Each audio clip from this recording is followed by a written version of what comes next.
السلام علیکم ورحمۃ اللہ۔ دوستوں کی طرف سے پہلا سوال یہ ہے کہ تقلید کی تعریف کیا ہے؟ یاد رکھیں، تقلید کہتے ہیں کہ نہ جاننے والا جاننے والے کا کہنا مانے، ایک بات، اور دوسرا اس کا حصہ یہ ہے کہ جس کا کہنا مان رہا ہے اس عالم پر اور اس محدث پر اور اس فقیہ پر قرآن اور حدیث کی کوئی دلیل نہ ہو کہ اس آدمی کا کہنا مانو، تو یہ اب تقلید ہے۔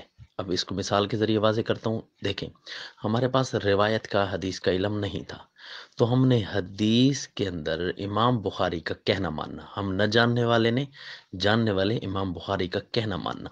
اب قرآن حدیث کی کوئی دلیل نہیں ہے کہ جس کے اندر یہ لکھا ہو کہ امام بخاری سچ کہتا ہے اور امام بخاری کا کہنا مانو، یعنی اس پر کوئی دلیل نہیں ہے۔ لیکن ہم نے امام بخاری کا کہنا کیوں مانا؟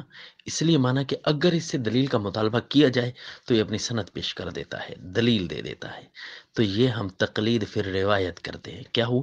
تقلید پھر روایت۔ تقلید پھر روایت میں ہم بہت سارے محدثین کی تقلید کرتے ہیں، اور ایک ہوتا ہے تقلید پھر تزکیہ، یعنی ہم نہیں جانتے کہ فلاں راوی ٹھیک ہے یا غلط ہے، تو جاننے والے یعنی راویوں کو جاننے والے ہمیں بتا دیتے ہیں کہ فلاں راوی ٹھیک ہے یا غلط ہے۔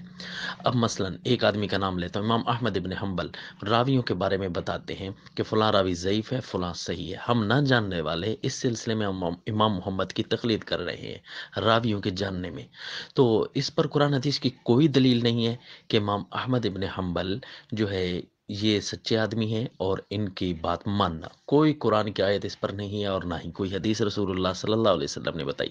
تو یہ ہم نے تقلید فی تزکیہ کیا، ایک تقلید پھر روایت کی، تقلید فی تزکیہ کیا۔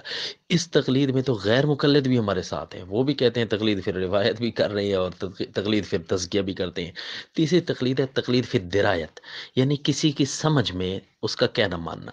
مثلا ہم ایک مسئلے کو نہیں سمجھتے، اس میں امام اعظم، امام ابو حنیفہ، امام شافعی، امام مالک، امام احمد ابن حنبل وہ ایک مسئلے کو سمجھتے ہیں، تو ہم اس مسئلے کو ان سے لے لیتے ہیں، اور ہم نہ جاننے والے ہوئے، امام حنیفہ جاننے والے ہوئے۔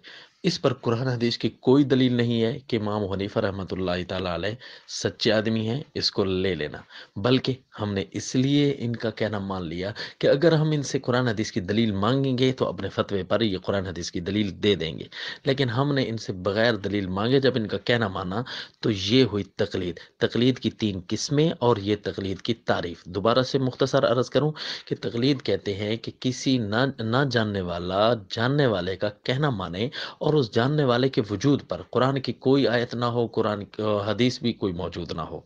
یہ تین مثالیں آپ کے سامنے رکھ دیں، اور تقلید فی الدرایت، تقلید فی الروایت، تقلید فی التزکیہ رکھا۔